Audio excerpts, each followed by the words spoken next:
What's really happening right now is a lot of electronic devices are getting illegally exported out of the United States, and those devices are coming back to the United States in terms of counterfeit goods.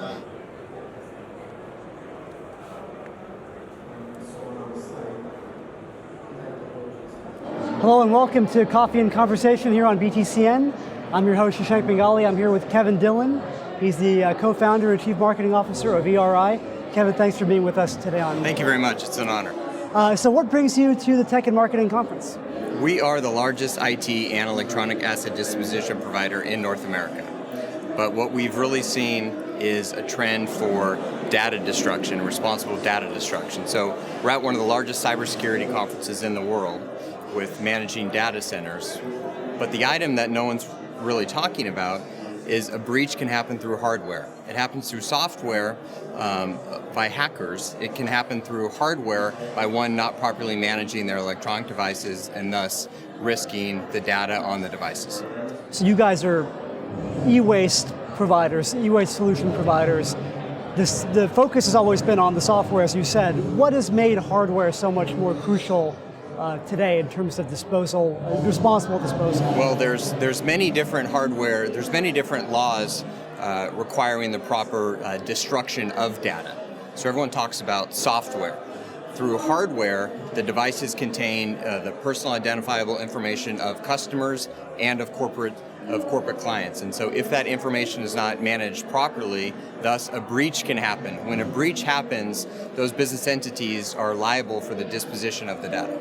So it's really a cybersecurity issue as much as it is an environmental and... It's completely a cybersecurity issue, but the industry is only talking about the software side, not the hardware side.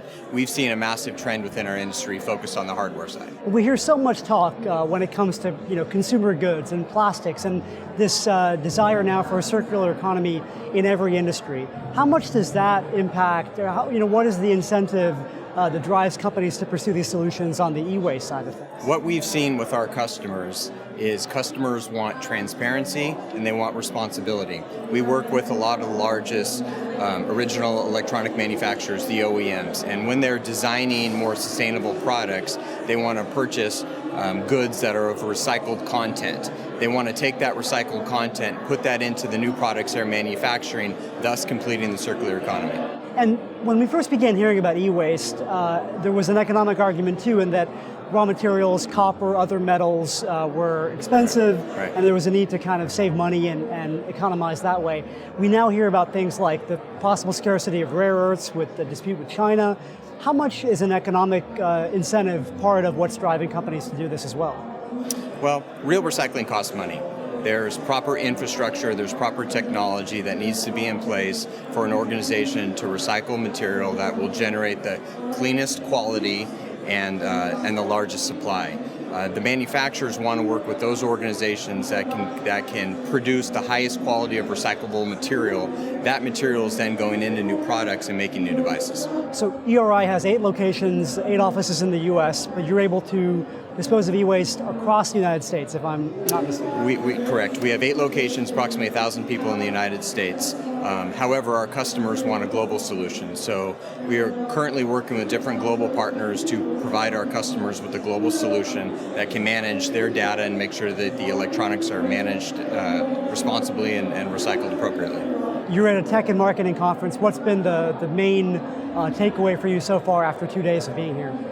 It's amazing how no one is, everyone talks about breach and cybersecurity, but no one is talking about the hardware hacking and the breach that can happen on the hardware devices. It's interesting, as I've been walking around, a lot of people said, why is an electronic recycling firm at a cybersecurity conference? And then once you educate them on a breach can happen through hardware, just like it can't happen through software, they're absolutely amazed, and I think that we're going to continue to go to many cybersecurity conferences all over the world.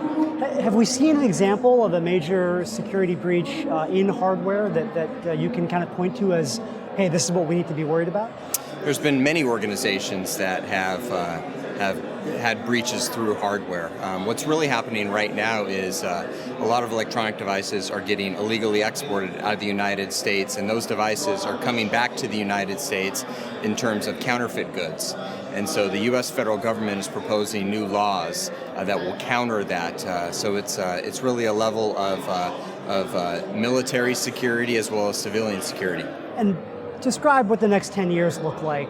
If you are able to kind of persuade industry of the need to deal with the hardware side of things, where is the e-waste disposal industry going to look like 10 years from now? The three major trends that are affecting our industry right now is the need for a circular economy, the conversion of 4G to 5G technology, which is going to be absolutely massive within our industry, as well as the need for proper data destruction on hardware devices. So with the federal laws that are in place in the United States and different types of global laws around data security, like GDPR that has happened in the European Union, those trends will continue, and businesses will have to appropriately manage their data from a hardware perspective. You mentioned 5G. It's become so political now to think about the transition to 5G, where the providers are coming from, various geopolitical arguments at play as well.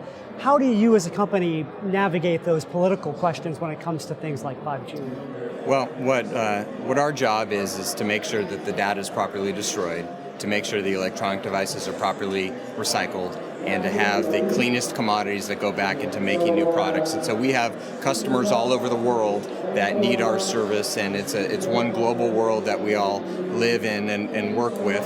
It's wonderful to be here in Singapore from the United States, and so we're going to continue to work with different organizations that need a global solution. Well, thanks, Kevin. That's all the time we have. Thank you so much for joining us on Coffee and Conversation. I'm Shashank Bengali from BTCN, and we'll see you next time.